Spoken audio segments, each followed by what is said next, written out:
talk, we'll go through the Brit-Am Hebrews. As you know, the expression Brit-Am, why the name we give to our movement and what we are. We've had this its name almost from the beginning, even before the beginning we use this name. And I don't know if it's it's a useful name or not, because some people have problems with it. They don't know what it means. We have to explain it to them, but nevertheless, this is what we have. This is what we call ourselves Brit-Am. We looked it up once on the internet. We found Brit-Am is also a name for a tobacco company, for an advertising firm, for a group of mercenaries, professional mercenaries that hire their services out. And it's taken to represent Brit-Am. Brit as Britain and America, Am as America, Brit-Am American joint enterprise. So that is close to what we intended. So at all events, this is the name we chose, and we chose this without any connection to other people. And the name Brit-Am, the expression Brit-Am, appears twice in the Hebrew Bible. It appears in Isaiah chapter 42, verse 61. The Lord has called you in righteousness and will hold your hand. And he says, I will keep you and give you as a covenant to the people. A covenant to the people in Hebrew of Brit-Am, as a light to the Gentiles. So we understand, and also we quote rabbinical sources such as Rabbi Moshe Valley on this, that Ephraim was exiled in order to go down to the level of the Gentiles and to evolve upwards and bring the nations, the rest of the peoples, with them. In other words, there was a reason, there was a divine purpose behind the exile of the 10 tribes. The 10 tribes are part of the Hebrew people. 12 tribes, there's 12 tribes divided into two different sections. The northern section consisted of 10 tribes. It was conquered by the Assyrians and exiled and lost awareness of their ancestry. And they moved from one place to another, and eventually they all converged in the West, in Western Europe. From there they populated, they established North America, Canada, and the USA, also Canada, Australia, New Zealand, and related areas. And they also they were the Lost 10 Tribes. So the Lost 10 Tribes, as we say, include the inhabitants of Britain, including Ireland, also of Scandinavia, also of Western Europe, portions of Western Europe. So that everyone there is descended from the Israelites. There was a good, significant proportion of them are descended from Israelites, and end times will be made known to them who they are. And this is part of the work we are doing, making this known to them and to others, and just exploring the Bible, exploring the sources as we go. And we develop.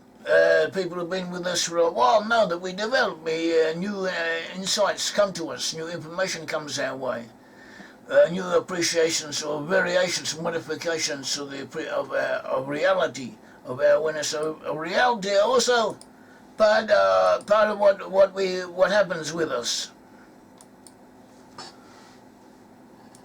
So this is what we have.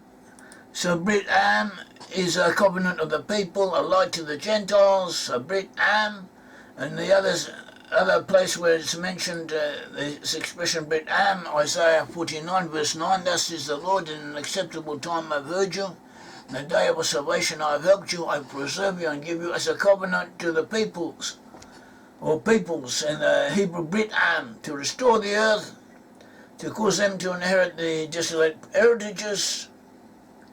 And covenant of the people refers to the Lost 10 Tribes in their places of exile, according to commentaries, according to the context. Brit-Am may also be referred to as referring to Britain and America. And Britain and America represent the nations of Joseph, Ephraim and Manasseh. And Ephraim and Manasseh, through the British and their offshoots, and through the USA, were to become the main protagonists through which the prophecies about Israel would come to fruition. Brit-Am, Britain, America, and also a covenant of the peoples, because the covenant of the peoples is mentioned in the Bible in a context referring to the Lost 10 Tribes. And our movement, Brit-Am Hebrew Awareness, is dedicated to spread knowledge of these identifications The people concerned, they need to know who they are. That is our main task, or one of our main tasks. And also the Judah, that is the present-day Jews, also have to know who the lost 10 tribes are, and both parties, both portions of the Israelite nation need to become aware of each other and realise that in the final takeaway conclusion is that they have a common destiny and should look out for each other and help each other. And we have biblical sources for our claims. And biblical sources tell us that the Judah, that is Judah in the Bible, represents the present-day Jews. They would not know who the 10 tribes are on the whole. See Isaiah 49:29. The 10 tribes would be lost, unaware of their ancestry, and there was a reason for this. They had to be this way. They had to go down to the level of the nations in order to evolve upwards and bring the rest of the world up with them. And they would, and this is what the case would be. And they would be practicing a non-Jewish religion. See Isaiah 2:8, 2:13, 2:16, 11:12, the book of Isaiah and prophecy. The exiled Israelites would become one of the most numerous groups of people on earth. See Genesis 15:5, 22:17, 24:60, 32:12, Numbers 23:10, Deuteronomy 1:11, Isaiah 10:22, 24:16, 26:15. Isaiah 1:10 and others. The 10 tribes will be the most powerful, or among the most powerful nations on earth. See Genesis 27:9. Numbers 24:7, Micah 5:7-9. They would be the richest to possess the most mineral and agricultural resources. See Genesis 27:28, 49, 25, Deuteronomy 33:13-16, Isaiah 2:8. And this is it. This is what we're saying. This is the reality. These are nations who we identify as belong to the 10 tribes, especially English-speaking peoples, but also other peoples such as Finland, Sweden, Norway, Denmark, the Netherlands, Belgium, France, Switzerland, England, Scotland, Wales, Ireland, the Northern Ireland, and then the offshoots, America, the USA, Canada, Australia, New Zealand, and other areas. They all fulfill these blessings. Statistically, take the statistics and look for the countries that most fit these descriptions, and you see where a correspondence between them. They would live in the best places. See Isaiah 41:8-9. They would be in islands. Isaiah 42:4, 49:1-6, Jeremiah 31:9-10. In peninsulas, Jeremiah 31:8. In the continental extremities, the ends of the earth. See Deuteronomy 3:13, Isaiah 24:16, 26:15, 41:8-9, 49:6, and to be seafarers. And they would be at the ends of the earth. And the ends of the earth, this is the earth. Here's the globe of the earth. And it's taken, as all things in the Bible, just here, up here. You can see just up here, or you can hardly see it, doesn't matter. Is the area of Israel is taken to be the center of the earth, especially Jerusalem. Okay, the area of Israel is taken to be the ends of the earth, especially Jerusalem. So where do the ends, when you go to the ends? Down south, you have South Africa. There's an Israelite country, or an eastern part. Over here, what do we have over here? Over here, we have Australia and New Zealand. They're at the ends of the earth. You take Israel as being the center of the earth, they are at the ends of the earth, and they're about as close to the ends of the earth as you can get. All the rest is sea up there. And then, where else do you get? Here we get. Just across the ocean, we get North America and Australia, Canada and USA, also at the ends of the earth from when you take it from, and almost at the opposite end. You take a line through Jerusalem and you draw it around the earth, you get around about and close to North America, right at the opposite end of the earth.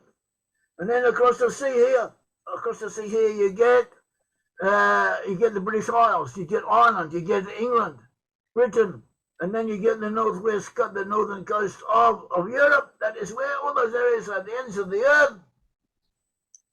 And that is a description given to them where they will be. That is what they are. They're at the ends of the earth.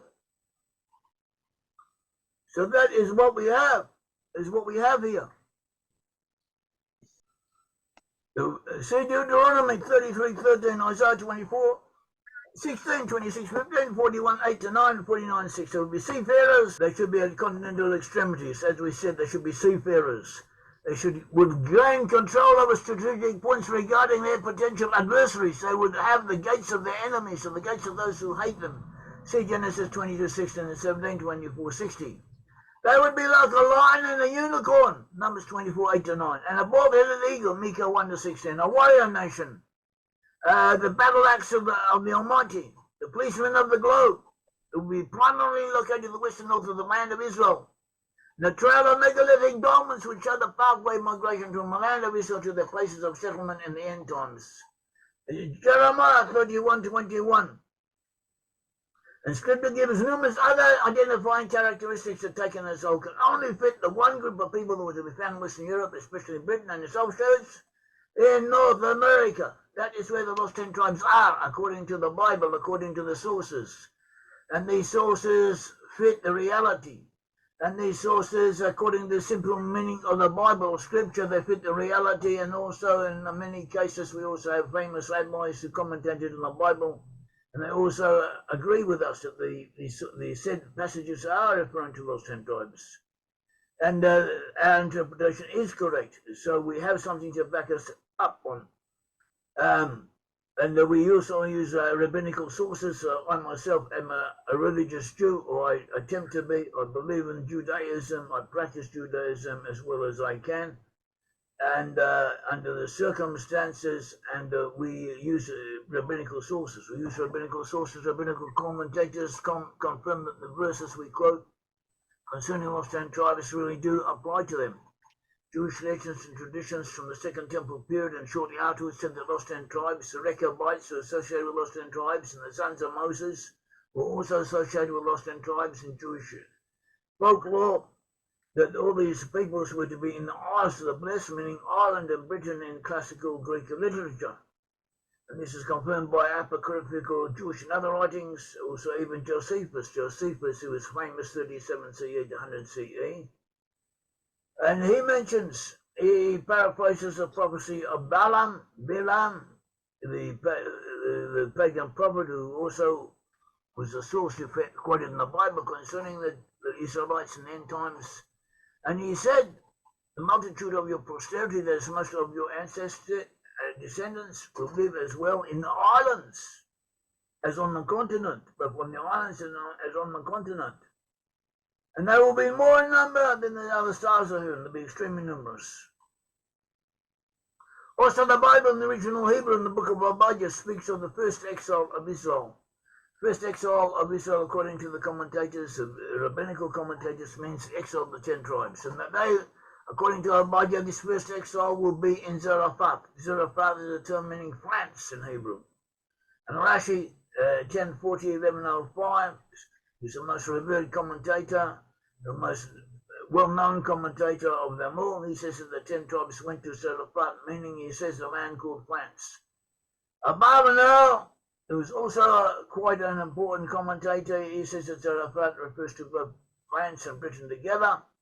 And Nachmanides, 1194-1270, the Book of Redemption, Part 1, says that Zarephath refers to the 10 of tribes, refers to the tribes of Joseph, at the extremes of the far north, who are destined to defeat the arch enemy of Israel, that is Edom. In other words, these different opinions or clarifications do not necessarily need to be seen as contradicting each other, but as complementing each other. Each one pointing out a different point of view, but referring to the same conclusions, reaching the same conclusions. Also, historical studies. We know studies tell us what happened.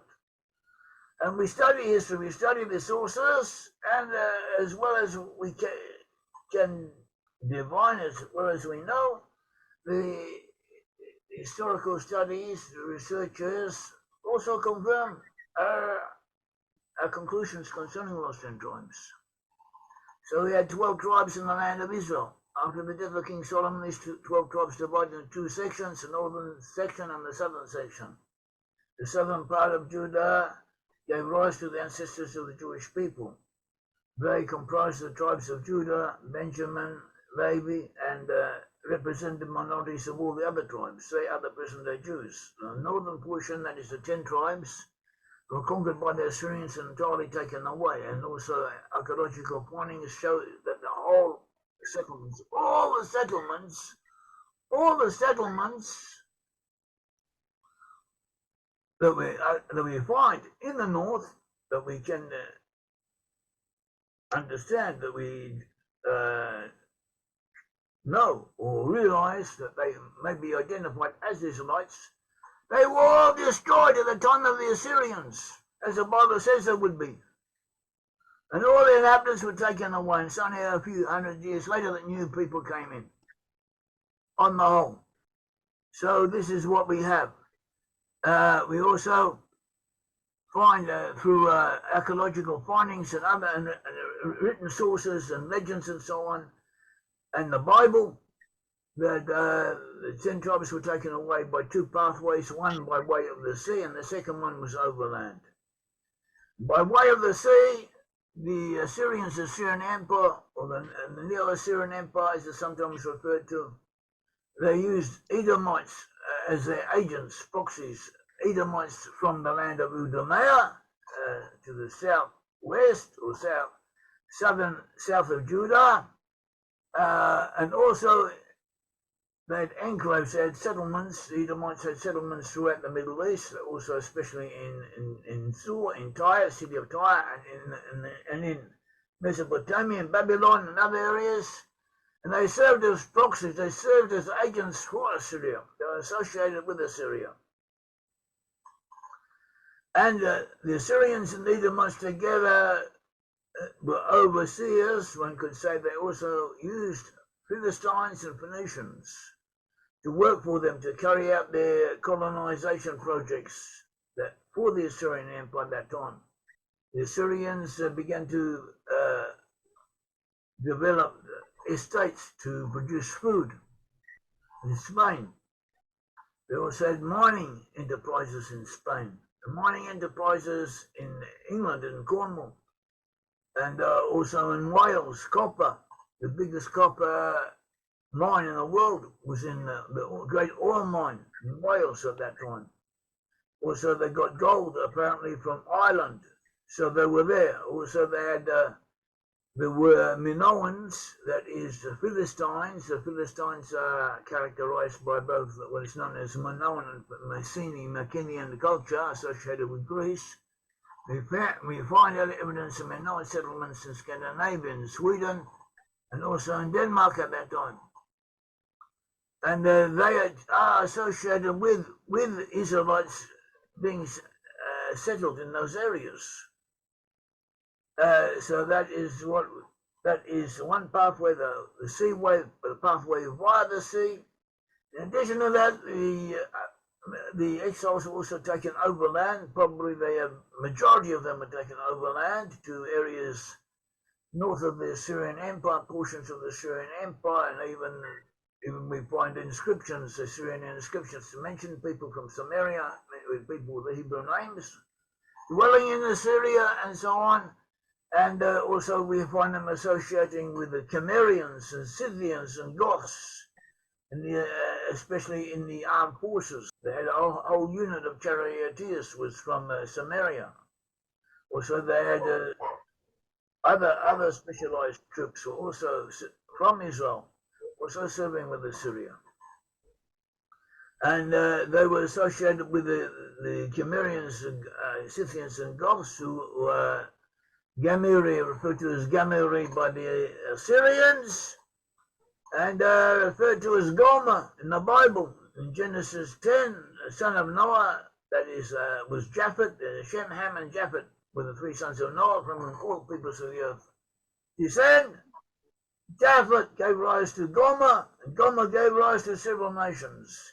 And Gomer in the book of Hosea, chapter 1 and 10, is also the name of a loose woman whom the prophet Hosea is told to go and take and copulate with, to conjoin himself with, and to have breed children from her. And these children are given names such as not my people, or no Chroma, not be shown mercy, or be scattered. And these names, and as it continues, we see these names represent the 10 tribes in their places of exile. They do not refer to Judah because Judah is explicitly excluded. Chapter 1, 7, verse 7, explicitly takes Judah out of the equation.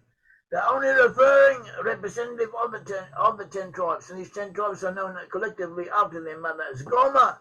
Gom was also the name of peoples with whom the Israelites became associated, sometimes identified with, and became part of their federation and moved with them after wars and all kinds of different changes and the like. They eventually moved to Western Europe.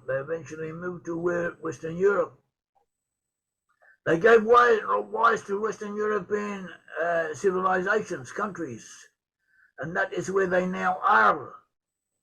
And they are there in those regions. And that is the historical portion. Also, not only, but in the Western areas, they gave rise to peoples developed from them, such as the Netherlands, such as Scandinavian nations, such as the British nations, and these nations played a part in world history. That was similar to that, or identical actually, with that had been prophesied concerning the lost 10 tribes. So they're already getting close, and that is just the beginning.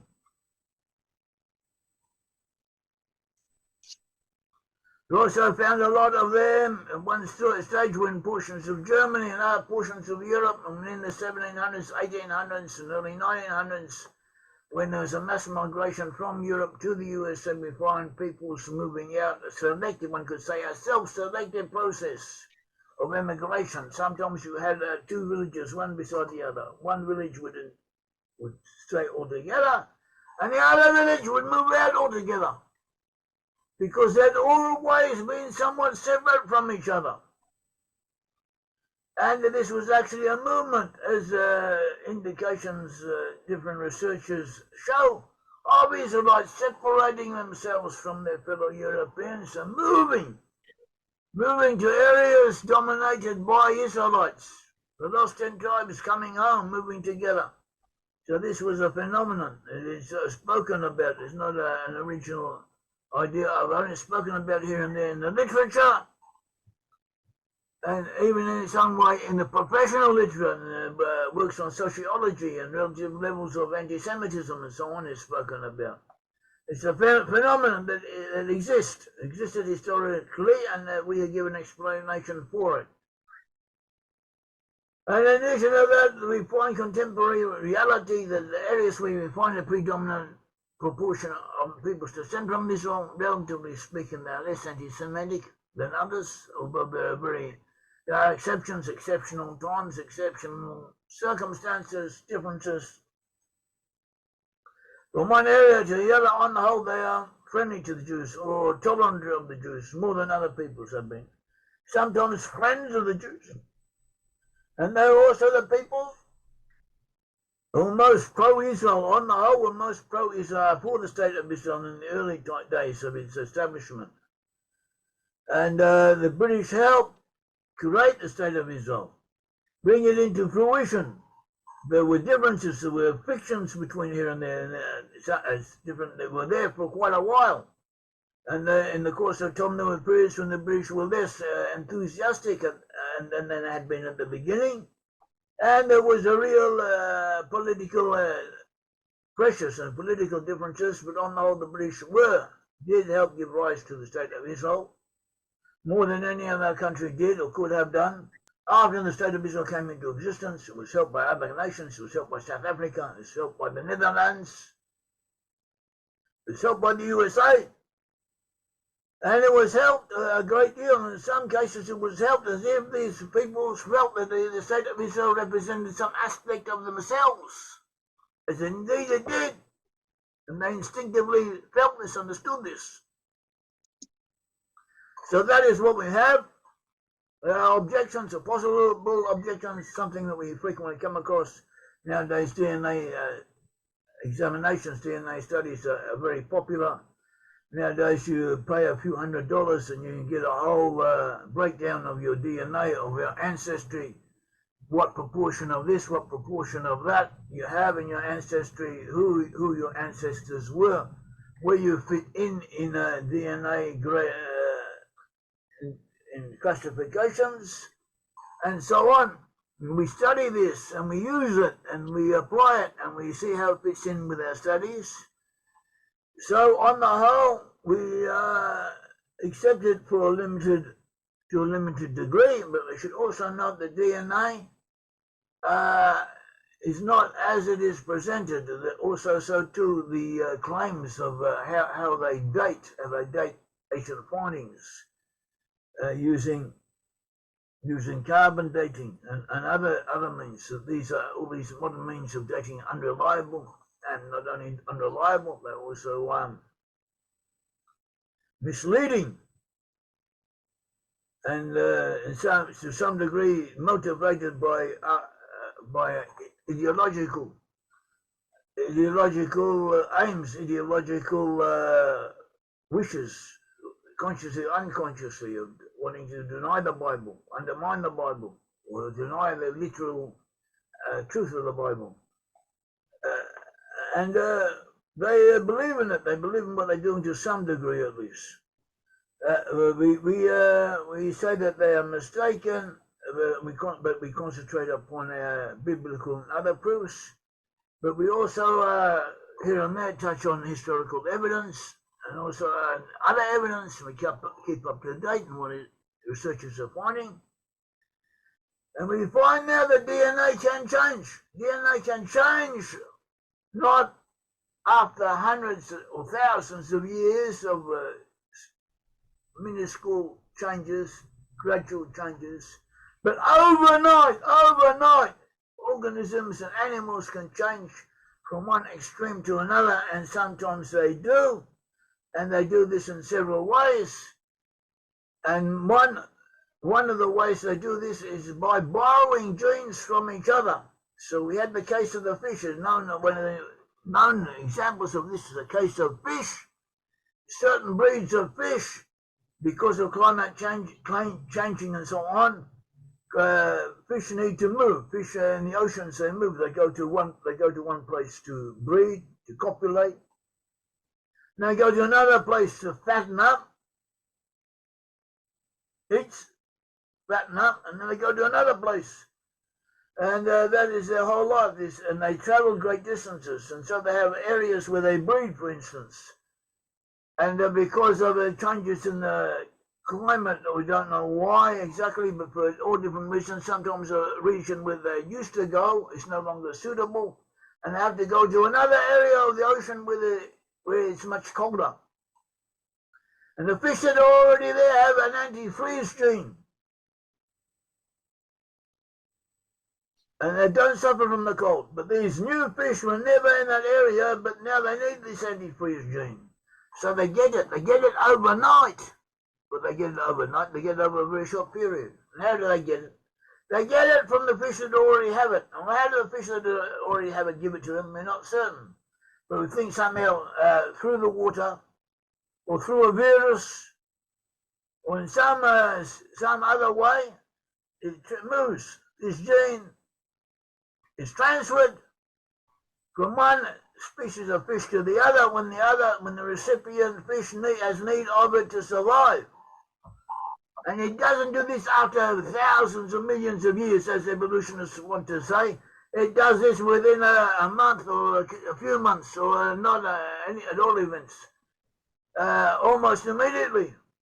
And so we think this applies to all DNA.